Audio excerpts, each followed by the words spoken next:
妻子的学弟偷工减料把大乔干倒，导致成千上万的人葬身大海。走投无路的妻子找到我说，现在没人愿意给陆哲当律师，只有你能帮他做无罪辩护了。见我迟迟没有说话，他再次开口，你要是不答应，我就打了肚子里的孩子，让你后悔一辈子。可面对他这么无耻的请求，我却没有妥协，而是将离婚协议甩到他的脸上。就在1周前，苏晴在校友聚会上喝了个酩酊大醉，给我打电话让我去接她，偏偏那时候我正在临时出差。等我马不停蹄地赶到酒吧，这才发现苏晴压根儿就是在骗我。就见我一进门，在场的所有人都用一种看笑话的眼神瞅着我，苏晴更是用一种居高临下的目光打量着我。江浩宇，小哲玩真心话大冒险输了，你替他学10声狗叫。而此人正是陆哲，他当时正靠在苏晴的肩膀上，嘴上假装推辞，可脱口而出的却是一句谢谢浩宇哥。在我拒绝之后，苏晴当即就恼羞成怒，直接把一整杯酒水泼到了我的头上。那天我是怎么走回家的已经记不清了，只知道苏晴当时的眼神冷得像冰，我还因为这事耽误了工作，被老板骂了个狗血淋头。从那以后，苏晴就开始单方面的跟我冷战，不管我发过去多少条消息，他都理也不理，但只要我发个大额转账，他倒是会立马收下，然后又接着把我屏蔽。我不想让我和苏晴的关系继续这么僵下去，所以在我们7周年纪念日这天，特地请了1天假，花了小半天功夫做了一桌子他爱吃的菜，之后还去商场订了那个他最近一直念叨的 LV 包包。我一个人坐在餐桌旁，给苏晴连着打了10几个电话，可对面传来的却一直是无人接听的忙音。无奈之下，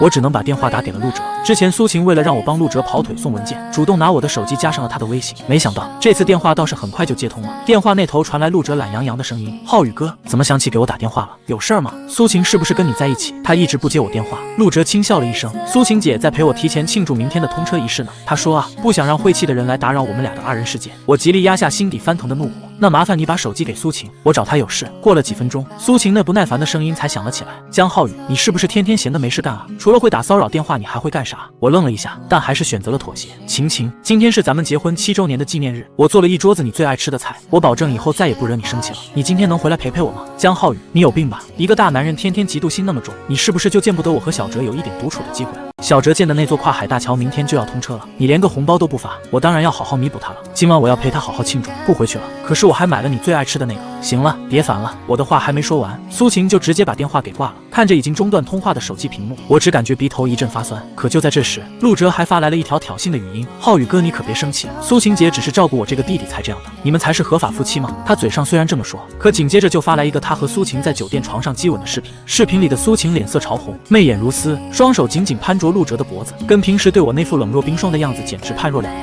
苏晴姐喝醉了，非要找个地方睡觉，今天我会好好照顾她的。浩宇哥你就放心吧。原来苏晴嘴里说的弥补，竟然是床上的弥补。手机从我手里滑落到桌上，我浑身哆嗦着，难过的一句话都说不出来。陆哲之所以敢一而再再而三的挑衅，背后撑腰的不正是苏晴的偏爱吗？苏晴讨厌我，所以任由陆哲怎么挖苦讽刺我，他都一点反应没有。好不容易冷静下来后，我把桌上所有的菜都倒掉了，还顺手退了那个加钱才预定上的包。既然苏晴对我如此无情无义，我又何必非要在她的世界里当一个碍眼的哈巴狗呢？收拾完桌上的残羹剩饭，我冲了个澡，便躺到了床上。都说婚姻是爱情的坟墓，在遇到苏晴之前，我对这句话一直深信不疑。大一那年，我去食堂打饭，偏偏就遇到了在窗口兼职的苏晴。19岁的少年情窦初开，几乎就在看到她的第一眼，我就对她一见钟情了。在喜欢的人面前，人总是会自卑的。我谎称自己不饿，只点了一份青菜和米饭。可让我想不到的是，苏晴好像看穿了我的窘迫，她笑着给我额外打了满满1碗荤菜。后来我才知道，原来苏晴和我一样，都是全校出了名的贫困生。我偷偷暗恋了苏晴整整6年，直到自己在律师行业里成了凤毛麟角般的存在，这才鼓起勇气向她表白。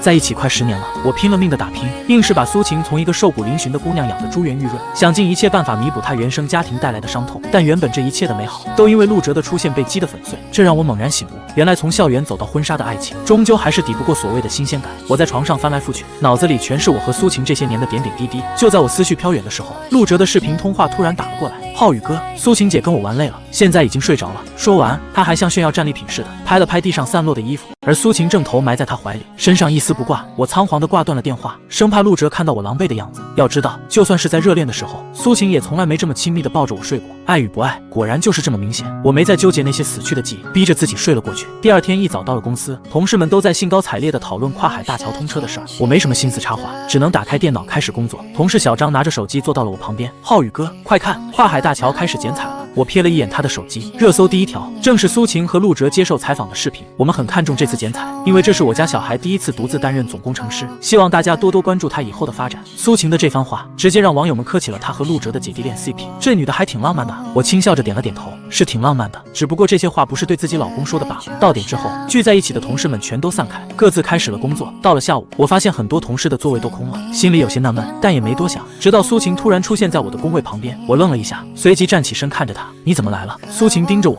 眼底全是恨意。沉默了几秒后，她猛地抬手狠狠给了我一个巴掌。江浩宇，你为什么不接电话？你知道我给你打了多少遍吗？办公室里所有人的目光都被这动静吸引了过来，我只感觉半边脸火辣辣的疼。我上班的时候手机向来都是静音的，有话不能好好说吗？非要动手，我的自尊心像是被他这一巴掌打碎了，声音都忍不住的发抖。你现在就请假跟我回家。一路上，苏晴的脸色都铁青的吓人，不管我怎么找话题，她都懒得搭理我。刚一到家，苏晴就劈头盖脸的质问我：江浩宇，都到这个时候了，你还要装吗？你不接电话不就是想看小哲的笑话吗？一个大男人心思怎么能这么歹毒啊？我被他说得一头雾水，耐心也快被磨光了。你把话说清楚，别乱往我头上扣帽子。苏晴冷笑一声，打开手机就塞到了我手里。别跟我说你没看到这个热搜，你就是故意的。我定睛一看，这才发现在我不知道的时候，竟然出了件大事。那座跨海大桥在通车当天下午就塌了，伤亡人数已经上千。这也意味着作为总工程师的陆哲必定要受到法律的制裁。现在看到了吧？你马上去准备材料帮小哲辩护，不然他的大好前程可就全毁了。或者你去托托关系，动动手脚，总之一定要让小哲平安无事啊！我真没想到苏晴为了陆哲竟然不惜让我葬送自己的律师生涯。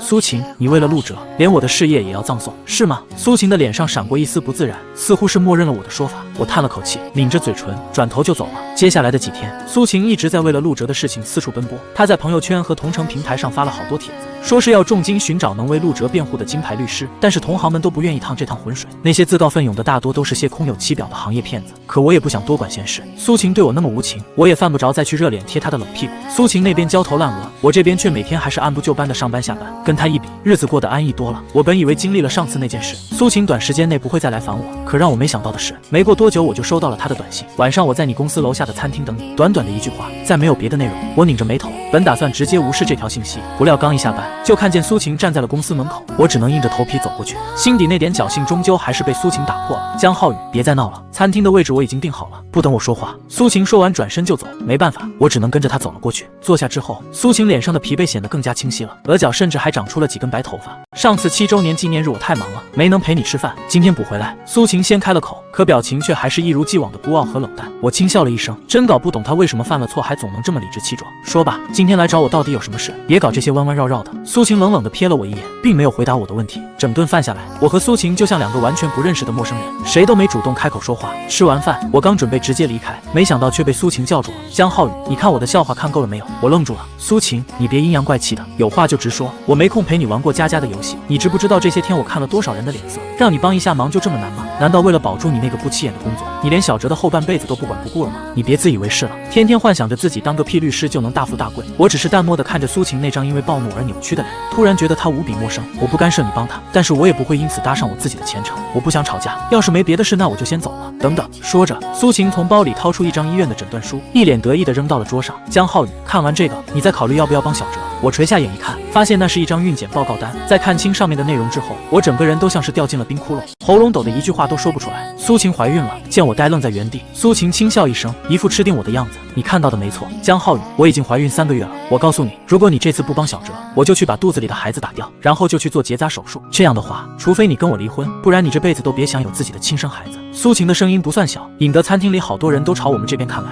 给你5分钟考虑清楚，小哲的事情可拖不得。苏晴高高在上的看着我，似乎笃定了我会向她低头。我揉了揉眉心，嗓音有些酸涩。苏晴，我们离婚吧。听完我的话，苏晴一脸错愕的看着我。你说什么？江浩宇，你是不是有病啊？我肚子里的可是你的亲生孩子，你居然要跟我离婚？你怎么能恶毒到连自己的孩子都不要？我冷笑了一下。7年前那场车祸，我为了救你丧失了生育能力。苏晴，你现在说怀了我的孩子，你自己不觉得可笑吗？苏晴的脸瞬间就变得煞白，她心虚的看着我，嘴唇动了动，但却一个字都没说出来。看来你还真是贵人多忘事啊！离婚协议书我会找人拟好发给你。说完，我转身就走，苏晴也没有追上来，直到上了车，我点上一根烟后，心情才慢慢平静下来。我怎么也想不到，苏晴竟然会拿怀孕这种事来威胁我。7年前那场车祸，我为了救她，差点连命都没了。在重症监护室里待了半个月后，我才奇迹般的醒了过来，但也因为那场车祸丧失了生育能力。因为这是我抑郁了好长一段时间，甚至想过要结束自己的生命。就在我决定吞药的那天，苏晴发现了不对劲，她哭着抱住我，说下半辈子有她就够了，为了我，他愿意做一辈子的丁克。我当时真的信了。婚后，我和苏晴确实也甜蜜过一段时间，可陆哲的出现却把这一切的美好都给打破了。起初，苏晴只是说她玩密室逃脱时认识了一个同校的学弟，我并没太在意。直到陆哲开始频繁地出现在他的朋友圈里，他也开始经常夜不归宿。我意识到我们的婚姻出现了裂痕，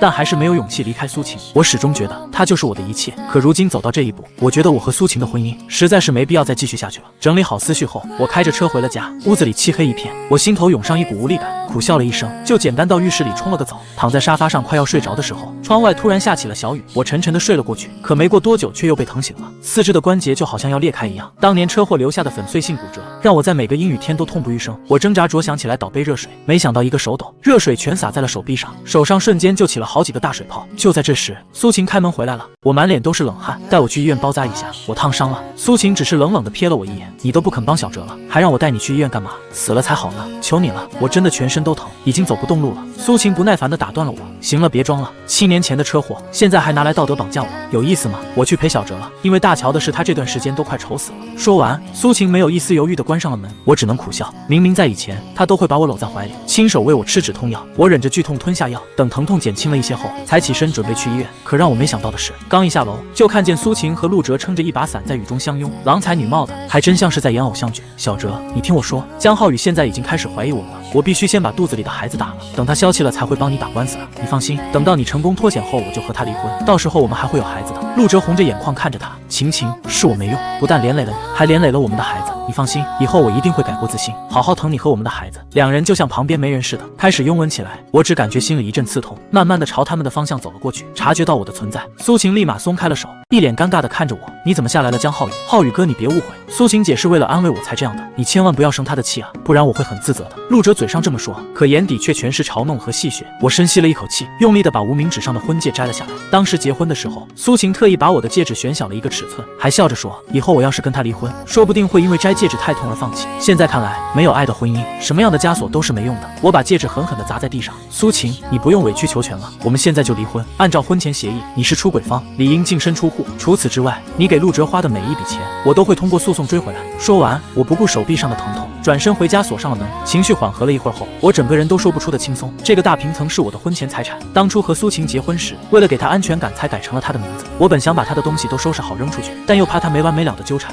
最后还是决定自己搬出去租房子住。收拾到一半的时候，苏晴像是意识到了什么，开始在外面疯狂地敲门。江浩宇，你有病吧？你凭什么胡乱猜测我和小哲的关系？你现在出来跟我道歉就还有挽回的余地，不然我就再也不会原谅你了。我没理他，只是加快了手上的动作。10分钟后，一个小小的行李箱就抹去了我曾在这个家里生活过的所有痕迹。开门的时候，苏晴正蹲在角落里跟陆哲打视频电话。见我出来，他愣了一下，然后关掉手机，用一种居高临下的眼神看着我。怎么，是想通了来找我道歉吗？不过现在我有一个附加条件，你必须帮小哲打好官司我才能。苏晴，我打断了他的话，我没有跟你开玩笑，如果你还执意这样，我会直接诉讼离婚。说完，我便直接拉着箱子离开，随后在公司附近找了个公寓安顿了下来。晚上睡觉前，我随手刷到了陆哲的朋友圈，跟着晴姐有肉吃，现在也是大平层的户主之一了。配图是一张房产证的照片，苏晴在我送她的大平层的户主那一栏加上了陆哲的名字。底下有人评论问大乔的事怎么办，陆哲回复说，苏晴说了，一定能保他，让他放1万个心。我笑了笑，看来苏晴是吃定我会帮他了，只是这一次他的如意算盘怕是要打错了。接下来的日子，我都和以前一样，按部就班的上班下班，更是把全部精力都投入到了工作里，还抽空找律师拟好了一份离婚协议。偶尔我还会去朋友圈看看苏晴和陆哲的恋爱日常。下班的时候，我恰巧路过了陆哲上班的那家建筑公司，只见受害者家属们举着牌子，哭成一团，闹着要总工程师给他们一个交代。这时，苏晴从公司里出来，手里拽着一个我不认识的男人，一把将他推到了人群中。陆哲就站在他旁边，看着那个替罪羊被家属们谩骂殴打，笑得一脸得意。我实在是看不下去，就躲在灌木丛后面报了警。陆哲犯下的错不应该让无辜的人来承担。直到警车来到公司门口，我才慢悠悠地回了公寓。回家休息了一会儿，苏晴给我打了个电话，江浩宇，小哲的案子后天就开庭了，你别忘了来辩护。我轻笑一声，顺着他的话说了下去，我不会忘的，你放心，我会准时去的。苏晴顿了一下，似乎没想到我这次会这么好说话。江浩宇，你不会是故意耍我和小哲吧？你现在就把你准备的诉讼材料发给我看看，不然我不放心啊。既然你这么不相信我，那我就没什么好说的了，你们另请高明吧，反正2天时间也不算短。一听我这么说，苏晴的语气立马就急了，别，我没有别的意思。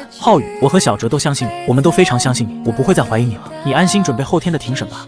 了一声就挂了电话。为了避免苏晴跑到律师事务所门口堵我，当即我就向上级领导请了3天假，还顺手拉黑了苏晴和陆哲的电话号码。时间过得很快，转眼就到了陆哲案件开庭的那天，但是我并不打算去。当天我把手机调成静音，一觉睡到了下午2点。睡醒后，我发现苏晴给我发了99加的微信消息，从一开始好声好气的问我什么时候到法院，到后来气急败坏的辱骂我竟然敢骗他。我一条条看完了，但内心却毫无波澜，甚至还有点想笑。我并没有回他，而是在网上找了庭审的直播开始看，直到开庭，苏晴才手忙脚乱地告诉主审法官，自己找好的辩护律师一直联系不上，没办法，法院只能给他们指派了一个用来应对突发情况的律师，并且将开庭时间延后了2个小时。但对于被临时派遣的律师来说，2个小时的时间根本不足以让他准备一份简单有力的辩词。不出所料，陆哲的庭审输得一败涂地。由于证据确凿，而且社会影响极其恶劣，陆哲最终被判了有期徒刑20年。判决结果出来后，陆哲彻底绝望了，他认定是苏晴的不作为才导致了他败诉，于是在法院里就对苏晴破口大骂。苏晴的那些糗事全都被他抖了出来，包括2人是怎么在第3次见面就发生关系的，苏晴又是怎么在他面前诋毁我，并隐瞒他肚子里的孩子是出轨怀上的，以及他是怎么教唆他为了省预算而使用不合规建材的。苏晴也不甘示弱，把陆哲私生活混乱和骗他给自己买奢侈品的事全都说了出来。2人闹得不可开交，让所有看庭审直播的网友都看了个大笑话，其中也包括我这个被戴了绿帽子的前夫。苏晴和陆哲的恶劣行径曝光后，他们的私人信息都被扒了个底朝天。陆哲被关了起来，还算侥幸逃过了这场网络暴力，但苏晴就没那么幸运了，她被当成了过街老鼠，人人喊打。见状，跟我玩的比较好的朋友也在网上为我打抱不平，把我当初为了救苏晴被医院下了好几次病危通知书和躺在 ICU 的照片都发给了网友。苏晴被喷得狗血淋头，时隔多日，她终于又想起了我的好，她开始频繁地给我打电话，被我拉黑后又换了无数个小号来告诉我她有多后悔，如果能重来一次，她一定会好好爱我。对于这种迟来的申请，我一概不予理会，但没想到的是，我竟然在公司门口遇到了把自己裹得像个粽子一样的苏晴。浩宇，你为什么不接我的电话？你是不是不要我了？苏晴颤着嗓子，一头扑进了我的怀里，我皱着眉想把她推开，没想到她的手却越收越紧，别让别人发现我，不然我会很惨的。我叹了口气，苏晴，既然你主动来找我了，就顺手把离婚协议签了吧，我实在是不想和你继续纠缠下去了。不，浩宇，我知道我错了，我求求你千万别不要我，我知道你一直想有个属于自己的孩子，只要你不介意，我可以让肚子里的孩子叫你爸爸，以后他就是我们的亲生儿子，好吗？我保证，我一定会好好爱你的。浩宇，我求你再给我一次机会。我被苏晴的话气笑了，我看起来难道就那么缺儿子吗？不必了，我没有随随便便给人当爹的习惯，我也不是冤大头，不想给人接盘。以前宠着你是因为我爱你，现在你有什么资格跟我求原谅？苏晴丝毫没有松手的意思，我的耐心快要被他耗尽了。你再这样闹下去，我就叫保安来把你拖走。苏晴吸了一下鼻子，泪眼婆娑地看着我。浩宇，我不愿意为难你，既然你今天心情不好，那我就不继续烦你了。等你情绪稳定下来，我再找你谈。其实你多想想就会明白，孩子是谁的并不重要，我是你的就可以了。更何况养恩比生恩大，你如果愿意抚养这个孩子，那你就是他的亲生父亲啊！我佯装要叫保安，苏晴立马闭上了嘴，捂住头顶的黑色鸭舌帽，迅速溜走了。经历了这场失败的婚姻后，我整个人都身心俱疲。交接好工作后，我就打算辞职，去一个自己喜欢的城市好好过退休生活。我给关系好的同事都送了小礼物，还请全公司的人都吃了顿饭。毕竟这次离开以后，可能就再也没什么交集了。吃饭的间隙，苏晴不停地给我打电话轰炸，但都被我一一挂断了。吃饱喝足回到家后，才发现苏晴正站在我公寓的门口。浩宇，听说你要离开京市了？我点了点头，对，后天的飞机。至于离婚的事，我已经咨询过律师了。如果你执意逃避，我只能走法律途径了。苏晴苦笑了一下，别，我不想闹得这么难看。浩宇，明天我们见一面吧，算是我们之间最后一面了。就在我们第一次约会的那个公园，只要你明天准时赴约，我就不会为难你，会直接在离婚协议书上签字。我有些半信半疑，还没等我说话，苏晴就转身离开了。第二天一早，我犹豫了一会儿后，还是决定去赴约。毕竟诉讼离婚是件费时又费力的事，我实在不想再和苏晴纠缠下去了。到了约定的地点，我还没看见苏晴的身影，给她发了条短信也没得到回复后，我便站在原地发呆。就在我发呆的时候，一双温热的手突然环住了我的腰，我心里咯噔一下，赶紧扯开那双手，然后转过身来。苏晴那张苍白的脸出现在我面前，她的白裙子上沾着大片的污渍，黑眼圈很重，看起来一副营养不良的样子。我愣了一下，前2次见面，苏晴都把自己捂得很严实，完全看不清她的脸，如今看清了，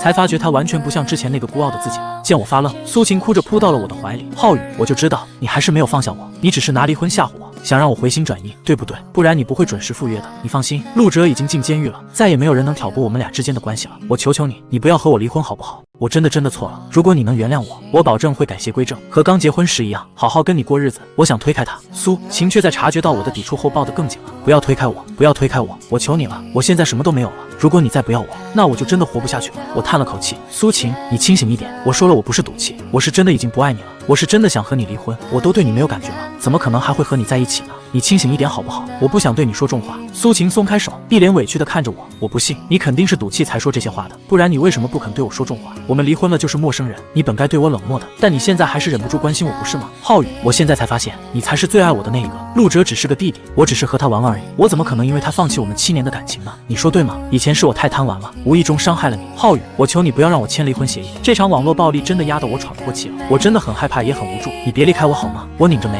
语气都不由得加重了。苏晴，这一切都是你自作自受，你没有资格跟我卖惨，这都是你自己的选择，不是吗？我转身要走，苏晴却突然拿出一把折叠刀抵在了我的脖子上，那冰凉的触感让我整个人都迟钝了1秒。苏晴，你是不是疯了？我说了我不爱你了，你为什么还是不肯放过我？苏晴癫狂地看着我，手上的刀愈发用力。浩宇，我给过你机会了，我说了你不能和我离婚，那样我就什么都没有了。我也不想这样，但这一切都是你逼我的，我都已经苦苦哀求你了，但你却还是这么绝情。既然这样，那我们就一起殉情吧，我就算是死也不要和你分开。我吓得闭上了眼，心跳飙到了180，然而预想中的疼痛却没有来临。我试探着睁开眼，就看到苏晴已经被赶来的警察控制住了，手上戴着一副银手铐。苏晴一脸惊恐地看着他们，不断挣扎，手中的刀也被警察踩在了脚下。浩宇，你快解释一下，我只是和你闹着玩的，你快说啊，我不是有意要吓你的。女士，目前看来你具有明显的攻击行为，为了确保公众的安全，请你跟我们回警局做调查。苏晴像是疯了一样要挣脱。江浩宇是我老公，你们是不是疯了？我说了，我只是和他开玩笑，我实在看不下去了。苏晴，你这副疯疯癫癫的样子真是让我恶心。我说了，我已经不爱你了，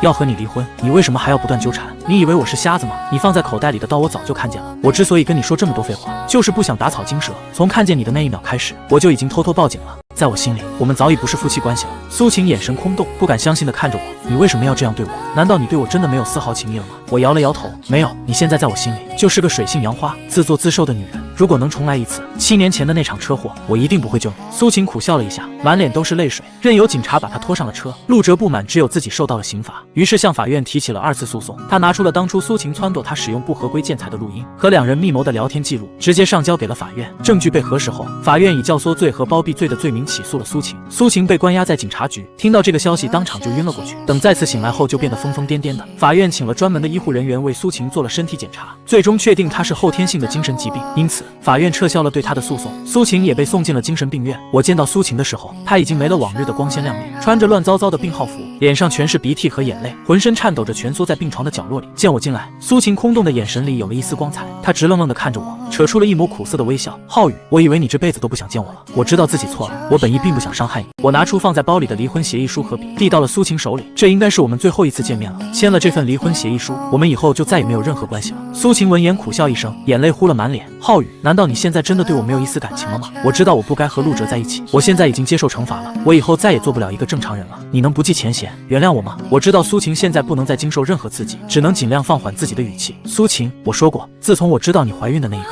我的心就已经死了，你把我对你的所有爱意都消耗光了，你让我原谅你，难道这样你对我造成的伤害就不算数了吗？这么些年我是怎么对你的，相反你又是怎么对我的？我为了救你连性命都能豁出去，但你却始终把我当成茶余饭后的谈资。如果能再重来一次，我再也不想爱上你。说到最后，苏晴的眼神又恢复了空洞，她苦笑了一声，拿起笔在离婚协议书上签了字，祝你幸福。我接过离婚协议书，整个人都感觉轻快了不少。你也是。就在我快要离开时，苏晴叫住了我，浩宇，这辈子欠你的我还不了了，下辈子你让我做什么我都愿意。我顿了一下，转身离开了精神病院。办完所有的事情后，我买了一张飞往南城的机票，我要离开这个让我伤心的地方，开始一段新的生活。登上飞机后，我就从朋友口中得知了苏晴在精神病院自杀的消息。唏嘘了一阵后，我看向飞机窗外的云朵和彩虹，属于我自己的人生才刚刚开始。